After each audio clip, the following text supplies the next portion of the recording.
ایک اور خبر شامل کرتے ہیں۔ ملک ندیم کی رپورٹ کے مطابق پاک فوج کا سیلاب زدہ علاقوں میں ریسکیو ریلیف آپریشنز۔ پاک فوج کے دستے سندھ، بلوچستان، کے پی اور پنجاب کے سیلاب زدہ علاقوں میں ریسکیو ریلیف آپریشنز میں مصروف۔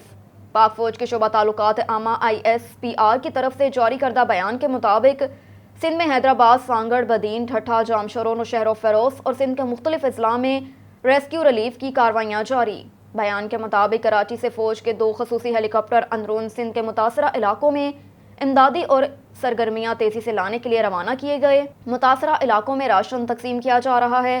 متاثرہ افراد کو طبی امداد بھی فراہم کی جا رہی ہے۔ پنجاب میں پاک فوج کے ہیلی کاپٹروں نے ڈی جی خان ضلع کے دور دراز اور ناقابل رسائی علاقوں میں سیلاب سے متاثرہ افراد کے لیے امدادی سامان کی تقسیم میں سول انتظامیہ کی مدد کی۔ پاک آرمی ایوی ایشن کے ہیلی کاپٹروں نے ڈی جی خان کے سب سے زیادہ متاثرہ علاقوں میں امدادی کارروائیوں کے لیے 4 پروازیں کی، جن میں مبارکی، فضلہ کیچ، بستی، بستار شامل ہیں۔